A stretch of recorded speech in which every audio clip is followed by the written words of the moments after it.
while he installs this. Thank you very much for inviting me. I was a bit surprised for the invitation, but Vincere, I could not say no. I have known him for some time. He is also a mate from college, not very junior, although he pretends to be. So I'm very thankful for all the invitation, and I'm very happy and honored to be here. I remember my time in Ampara, where I worked during my first appointment, where we initiated something like this. And yes, I remember the times when we organized these linker societies. So I know what a huge effort is required to do this, and it is always teamwork. And I am very thankful and congratulate you all on organizing this wonderful event. Congratulations. Right. So if I run over time, please chase me off the stage, right?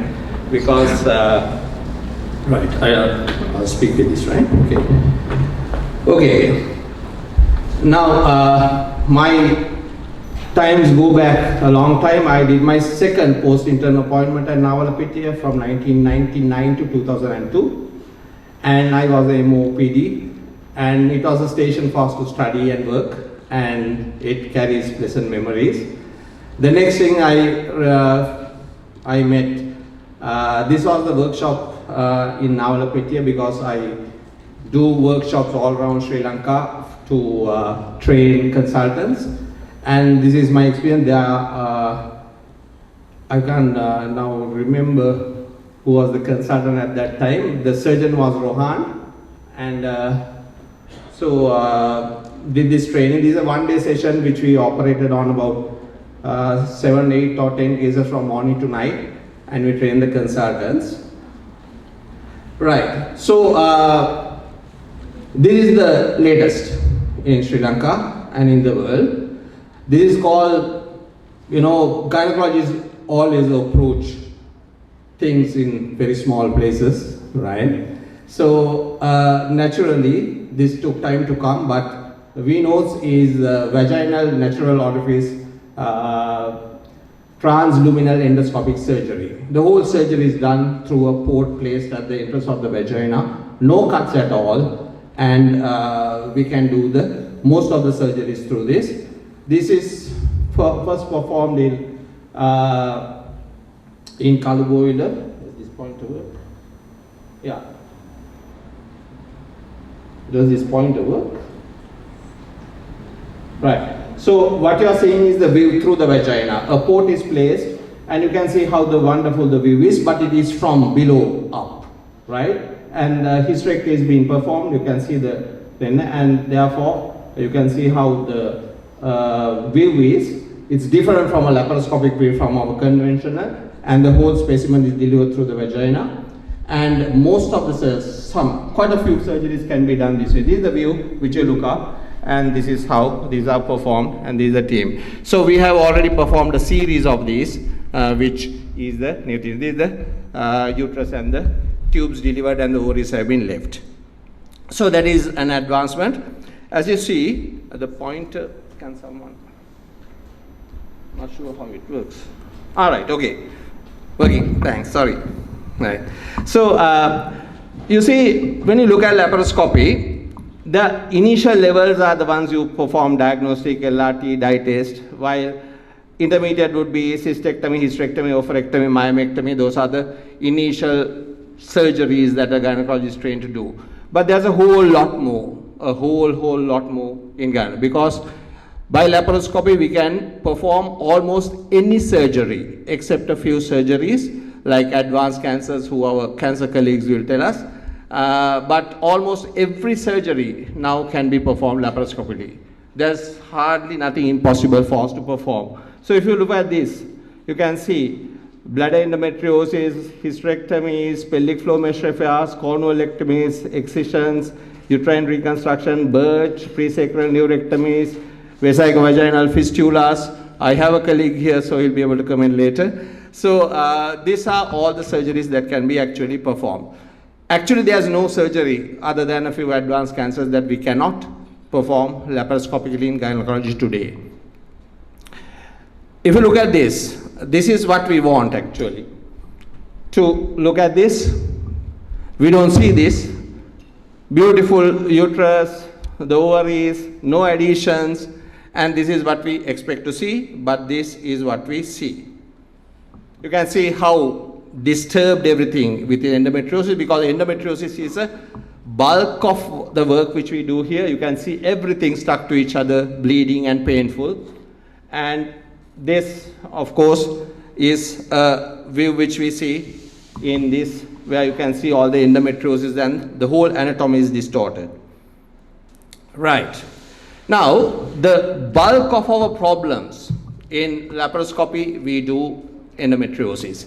Endometriosis must never be operated by laparotomy. It is a crime, should not be done, and it must be always done laparoscopically, because the vision is far great, it's 10 to 15 times more. We see all the structures, including the small nerves, and we do them laparoscopically. This woman, I remember, had very, very painful sex. She was 32 years old, married for 8 years, about to go to a divorce, because she had a very large endometriotic nodule in the vagina. And so she could not have sex. There were fights every day, as you can imagine. And this woman came to us finally, and you can see what you are seeing now is the top of the vagina. These are the uterosacrals. This is the bowel dissected down. She had endometriosis. This is the beginning of the uterus, and this is the place where the vagina is laparoscopically. You will see an excision of the vaginal nodule. You can see, I'll go very quickly. You can see this is the uterosacral end, and here this is the end of the vagina protruding out between the uterosacrals, and the vagina is opened, and that is the nodule. You can see that nodule here, which has been cut off, right? And then it can be sutured. This approach can only be done laparoscopically. You can't do anything. She had this is the end of the vagina, you can see. Now it's nodule free. This is sutured later. After that, she had a very good recovery, pain-free sex, and she has 3 children now. This was done a long time ago. So these are the ways laparoscopy can help. These nodules, these are the uterosacrals after a prolonged dissection. This is all endometriosis, reddish endometriosis, and that contributes to severe pain plus severe dyspareunia or painful sex. When the penis hits against these, it's so painful that they refuse sex. So they can't have children, they don't have a normal married life, and the only way we can excise those is by laparoscopy. You can see the nodules, these are the uterosacrals after dissection and getting slowly taken off until these tissues are soft to the touch. And this approach can be done only laparoscopically. This has all been dissected, this has all under, you can see the reddish endometriosis, but this is how the uterosacral endometriosis is getting excised. I'm going to go quickly. This is also another one, you can see, uterosacrals. This is all reddish because of the dissection, wide dissection. Sometimes it takes 4 to 6 hours for us to get here, but you can see all the structures now. This is the bowel taken down. There's a large bowel nodule here which we'll deal with later, and this is where the uterosacral nodules are being taken off laparoscopically, which will contribute to painless sex, right, and very good outcome for these patients. Now this rectum, what you're seeing is a rectal nodule after a lot of dissection. This woman was 33 years old. She does not eat because she is afraid to defecate. It is so extremely painful that she was about 32 kilograms when I met her. And she did not go to the toilet. She did not eat because it was so painful due to this nodule. This is the backside of the uterus. This is the large bowel, and this is the nodule which is very, very large. You can see the nodule here, right? So these are the rectal nodules that are there. Most of these rectal nodules can be shaped laparoscopically. Some of them require segmental resection, that is taking the bowel completely off and putting them together with anastomosis, or discoid resection. But most can be managed laparoscopically, as you can see. These are the rectal nodules. Sorry. Oops.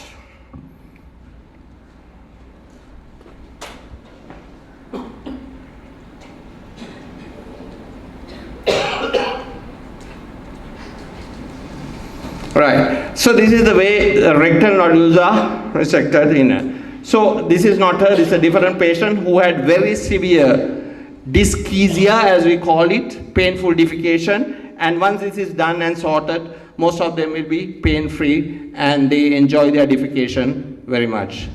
Right? So that is rectal nodule shaving, which most of the cases can manage unless otherwise the endometriosis has gone into the muscle where we need to do a discoid or a segmental resection of the bowel.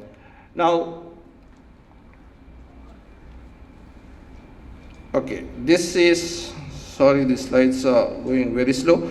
Okay, this is also a rectal nodule, right? You can see, and we use either a linear staplers or this is using removing the nodule from the linear stapler, which you can see the bowel.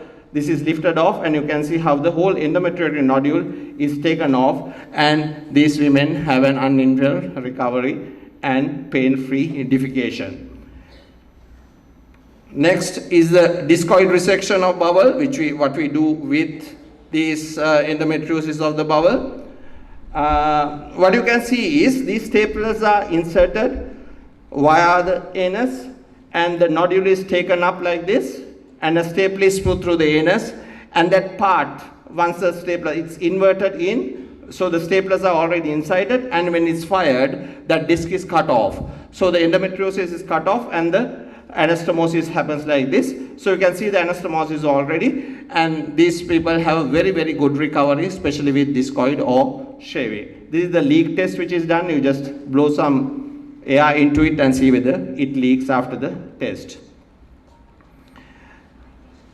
So, bladder endometriosis. This woman was finding it so painful to pass urine. It was extremely painful, and therefore she was actually on painkillers most of the time, and which is because of this bladder nodule which she had. This is a through and through nodule which this is a cystoscopic view which you can see, and you can see how big the nodule is in the bladder. So this needs to be taken off. This is using the Collins knife, where you can see first a groove is cut around the nodule via the cystoscope, and later laparoscopically you will see that the whole thing is excised. This, and then the bladder is sutured. You can see the open bladder, you can see the nodule getting taken off, and this bladder is repaired laparoscopically. After this, the pain completely went away, and strangely she conceived. For some reason, wherever there is endometriosis anywhere in the body, there is also infertility for some reason. Although it's in the bladder, it's nowhere near it, it's inside the bladder. But still, it causes infertility, and she conceived 3 months after this surgery because she was infertile for 10 years. And this would have slowly grown, she had always, and this was missed. So that's bladder endometriosis. This girl is a doctor, right?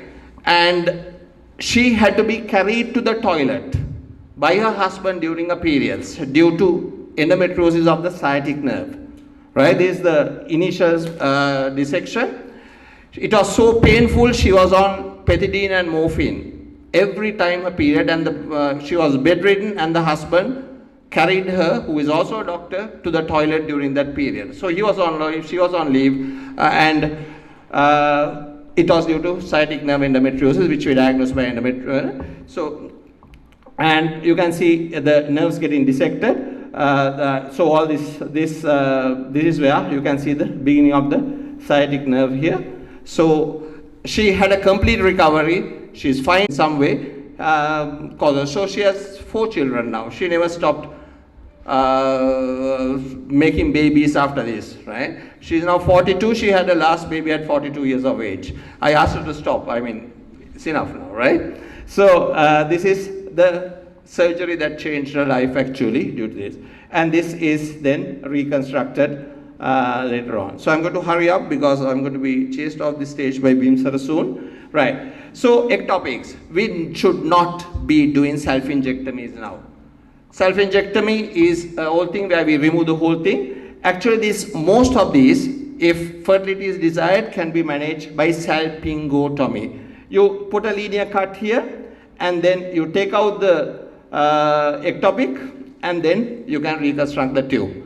This patient had this was a repeat ectopic, but still I did a salpingostomy, and now she has 2 children. You can see the ectopic being removed. This is a bit of an old ectopic, otherwise it will be bleeding, right? But even fresh ectopics can be done, and this is how the tube is sutured by a 30 or 40.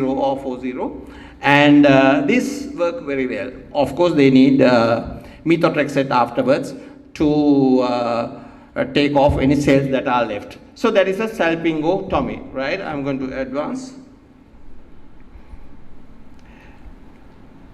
Cornwall. You can see, sorry.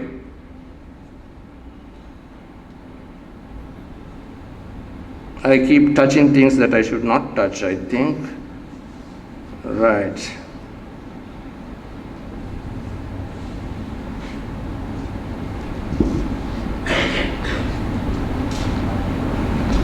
Right, cornwall ectopic, this can kill, right? It ruptures, it can kill, because the blood flow will be so much. So vasopressin is injected, and you can see, of course, we can't save the tube here. The reason is that the tube, the baby comes along the tube and then implants there.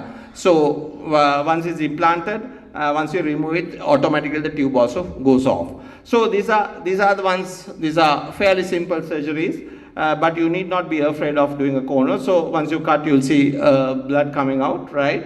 And then it is taken out, and then of course there's no point in keeping the tube there, because if the end is blocked and it's like so the tube is also removed at the same time. You can see that the ectopic has come off, and then the repair will be done with this. So I will just advance it a bit.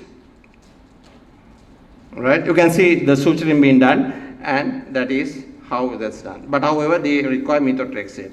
This lady is in France. She's pregnant now. She was 17 years. She was abused by her partner, who was 5 years older to her. She was abused so much, sexually and otherwise. She elected to have a LRT. She did not want to have a baby from that guy. And at 17 years of age or 18 years of age, France did laparoscopic sterilization. Luckily, they apply clips. Not like we do here where we take most of the tube. So this is just a 5 millimeter clip. You can see the clips. And she came at 22. She has escaped from that guy. She has got to find another partner. She is now 22. And she wants a baby. So she came to Sri Lanka because they refused, and you can see the reversal of the LRT which is done. She has 3 children now. Every time she comes from France to Sri Lanka, she visits me to show the children. So this is something, you can see the affected part being removed. You can see the clip in place. I think we need to do LRTs when you are doing it with these clips, because the amount of destruction we do the tube prevents reversals. So it's cut off, and then the tube is reconnected. So the success rate in most of this is about 60%, right? Where they can achieve a normal pregnancy. Or of course LRT is there, but she did not want to tell her partner that she has had a reversal. So she came quietly to Sri Lanka to get it reversed, and she conceived, right? So she is extremely happy, and this is how the reversal is carried out. We can't do this in our patients with sterilization because a lot of tube has gone off during our LRTs, right? So there is a reversal. Well, this is an interesting story. This woman came to see me in the clinic, and she collapsed on the floor. Her HP was 4.2, and she collapsed. I had to carry her. We got her into the hospital, and she has undergone a transcervical resection of the fibroid at a different hospital. You know, you put a telescope in and cut the fibroid. And she came to me, she collapsed, HP was 4.4. This is, there was a huge collection in the pelvis. You can see how the omentum and the bowel has closed it off. The hematoma is behind this, right? So what has happened is, I will show you, sorry.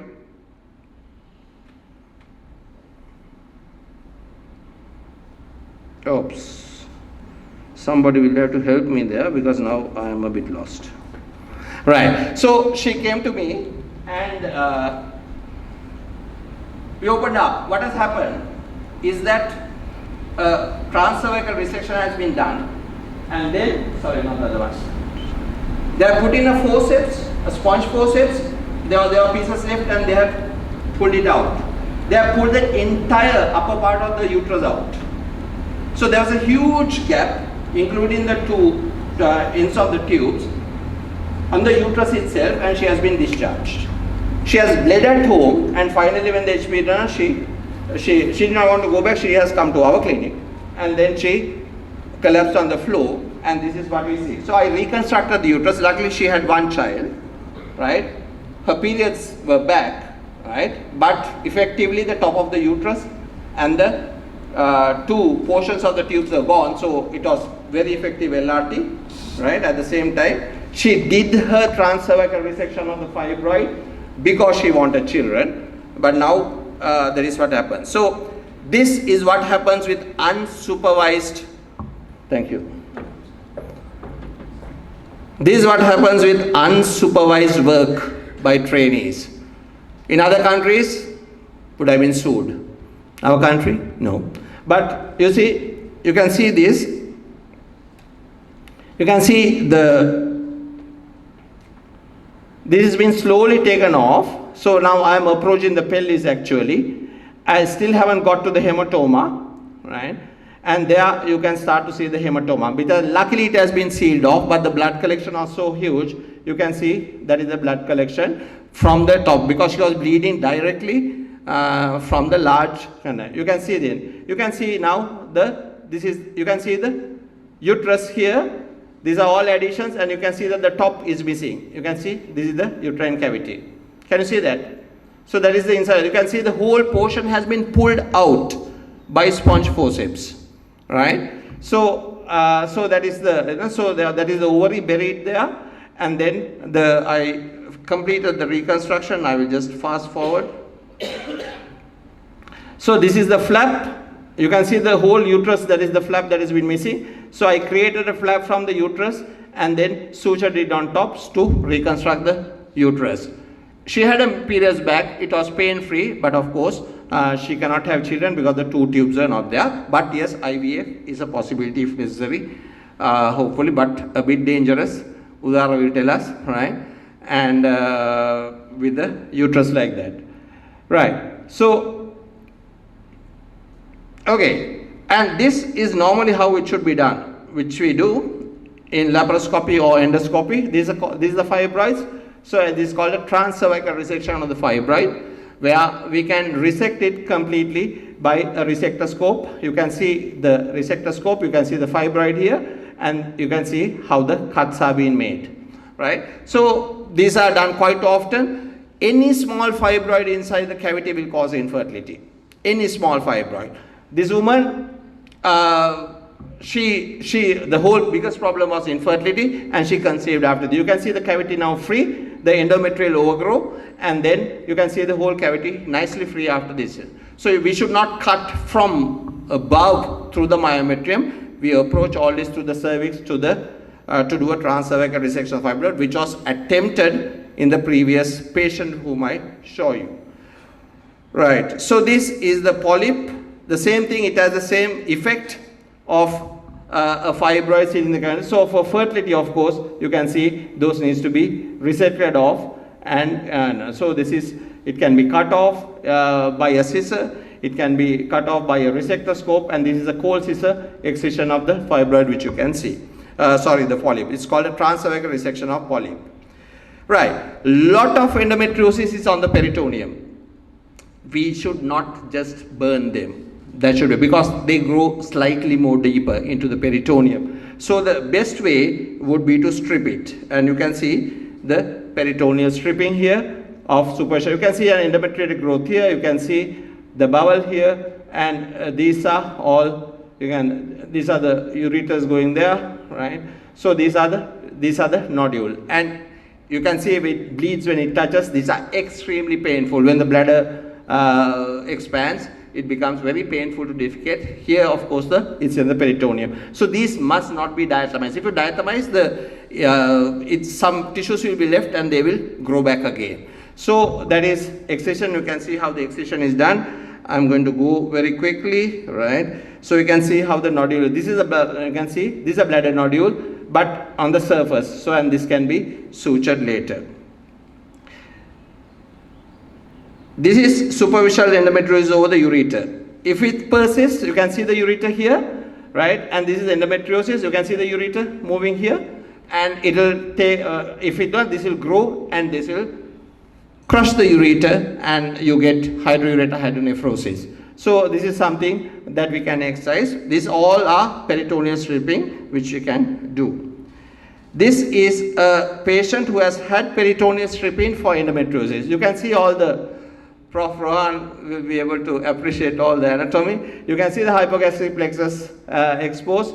This is the bowel. You can see the nerves there, and this is the pouch of Douglas. This has all the peritoneum has been stripped of endometriosis. The peritoneum will grow back, and hopefully so you can see all the excision has been done with peritoneal stripping for endometriosis. Just burning is not enough. You need to go deeper and clear everything. You can see the whole anatomy there.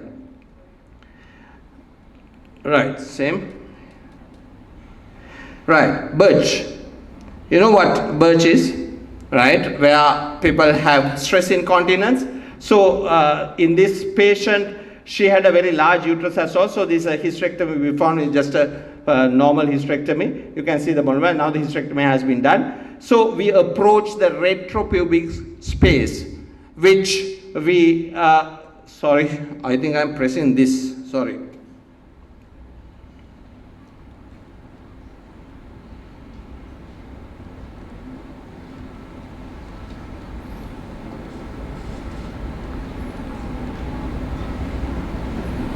So this is the retropubic space, right? You can see the lighthouse, or the so-called the iliopectineal ligament. This is the bladder. This is the pubic. So this is the retropubic space where the stitches need to be placed on either side of the urethra. You can see the urethra here, and they are stitched onto the iliopectineal ligament, right? So this birch is best done laparoscopically, not a very long surgery, and it's almost bloodless. You can see any other birch. These are the stitches after getting placed where we draw the urethra back along with the vagina onto the peritoneal cavity, and the success rates are very, very high. Yeah, there was a time when a lot of meshes were put in the pelvis and they started to cause pain. The company was sued, right? Millions and millions and millions.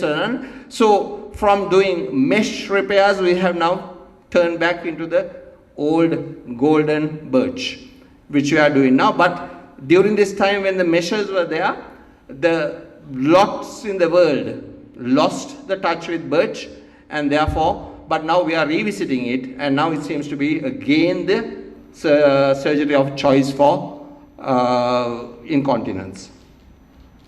So that is the final result. Right. So Gynaecological, we do get a lot. Gynaecological repairs, we do a lot of those. Right? There are different types of fistulas which we do. You can see the stenting is done. We have learned to do the stentings ourselves. There was a time when Kalubowila, when our urological colleagues were not there. So sort of lucky for us, because we learned the stenting ourselves. And this is the fistula which you can see. That is the beginning where some calcium has formed, and that is the fistula. It communicates with the vagina. This is pure hell for the patient to have a vesicovaginal fistula. All the time she is smelly, she's spending millions on pads, right? And she is draining urine all the time. And this is a teacher. She could not teach sitting down. This is after 3, 4 open failed surgeries. And so she finally gave up, started wearing pads, and taught sitting down. Her special classroom was organized to her. She's just here, Rattota area, right? And her special classroom was opened up for her to teach. She sat stage and all the students rotated because she couldn't go from class to class. She finally came, you can see the vaginal part being cut off, the bladder part is taken off, and then it's sutured, you can see. And so she was cured. Every year she calls me on the day she was discharged. And I tell you, you remember me once here? No, doctor, I remember you every time I go to the toilet. So, which must be often, right? So, she's happy, right? So, but she had already 3 children. So, this is a vesico-vaginal fistula. You can see the repair being done, right? And so, there is a vesico-vaginal fistula. Am I running out of time? I don't know. How am I with the time? Okay, I got it. So this was a colleague sent to me. He gave me permission to use this slide, right? He is the Vedinayaka of the Dehatakanda area, and this is his most senior wife.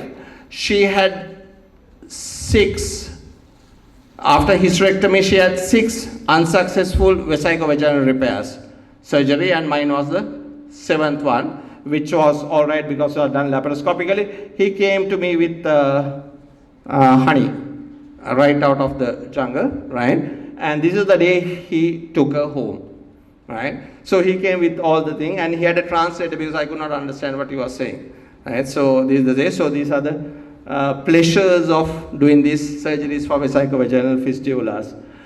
Well, what you see here is these are famous actress in Sri Lanka, and you can see the 2 ureters are dilated. This bilateral hydroureter and hydronephrosis due to endometriosis. You can see the endometriosis here. She required bilateral ureteric reimplantation. The biggest problem is endometriosis. Please, for anyone, if you discover endometriosis, do ultrasound scan KUB. You must not miss hydroureter hydronephrosis. They will lose their kidneys and they will end up with transplants, right? So this one we have to do bilateral ureteric reimplantations, but you can see how big the ureters are, which I showed you, right? This also is a hydroureter caused by endometriosis. This is the place where the endometriosis goes under the ovary. I'm going to go quickly, and here you can see this is the ureter. You can mean come back and here's the endometriosis pond, right? So in these we have the pleasure of cutting the ureters because we have said the VUGs have only few surgeries. We cut one ureter, we cut the other ureter, right? Then we cut the bladder. So but here we have the pleasure of cutting both the bladder and the ureter intentionally, right? So it's a ureter, you cut there. I have the pleasure of cutting the ureter, which is very large, right? And then it is reimplanted onto the bladder. You stent it laparoscopically also at the same time. So it can be, stented there, and then the bladder is open, another pleasure, right, for these patients. So, and then you can see the hole being created, and then you take reimplantation done. You can see the ureter being stitched laparoscopically. Right, so this is another uterine reimplantation. You can see how big the ureter is. It's so big due to hydroureter, right? And that also ended up with ureteric reimplantation. They come up with backache after surgeries or endometriosis. Please do a ureteric reimplantation and send the patient appropriately to a urologist or somebody who does this. You can see the ureteric reimplantation being done, right? Well, these are, I think my cancer colleagues are here, right? These are pelvic lymph, which we do for uterine cancers, endometrial cancers, which we do, right? So I'll just go, and these are very conventional, straightforward surgeries. You can see the blood vessels being dissected. I'll just go to the corner where all these are collected. So you can see the final result where you can see all the lymph nodes getting dissected off. Quite a large lymph node, right? So all this, the blood vessels of the pelvis are exposed, and we need to get all the lymph nodes from where. You can see all the, this is the arteries, the vein was down there. This is a very large lymph node sitting on the iliacs. So therefore, then hysterectomy was performed, so it's a lymphadenectomy. And in some cases, para-aortic lymphadenectomy is performed, where you can see this is the view from below up. And you can see this is the inferior epigastrics getting clipped. Sometimes we need to clip those, not always, to approach all the lymph nodes, right? And then you can see the aorta beating here. You will see the view there, right, where para-aortic lymph node dissection is done. You can see the vein, inferior vena cava and the paradigm. You can see it like a cave here where the lymph node dissections are done, right. Tubo-ovarian abscess. This woman was cachexic when she came to us. She came from Anuradhapura, high fever. She thought she would die. She discharged herself from the hospital and came to us. She was pouring pus from every. She had 3 laparotomies to try and sort this out, but tubo-ovarian abscesses are very, very difficult to sort out. The infection is there. She had 7 abscesses all over her tummy, including, and it was tracking onto the tummy. So she was pouring pus when she came out. We gave her broad spectrum antibiotics, and you can see these tracks, and you can see how when we start to open up, you can see the amount of pus that is there. These are very well managed laparoscopically because the vision is great, and you can see all this. And we did a hysterectomy and a bilateral ovarectomy. She was 47. She is on HRT now. And you can see, I'm just going to go, you can see where the whole abscess was. So a hysterectomy was performed. She recovered. Her husband has died. She was looking after 3 children in Anuradhapura, and she thought she was going to die. She discharged herself from there and came by bus and got admitted to Kalubowila. We sorted her out and sent her home. She's hopefully happy. I have lost touch with her. What we have here are something which we find often. These are, that is a cesarean section scar ectopic. Lot of cesarean sections, the ectopic gets implanted there. You can see it's been cut open, right? And I'm going to advance quickly because I have a feeling that I am running out of time. I'm really not sure. You can see the, sorry.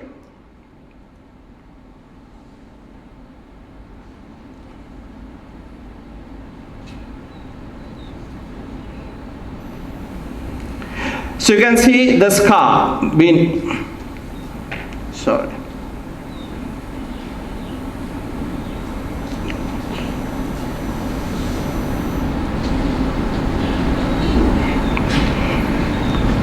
Right.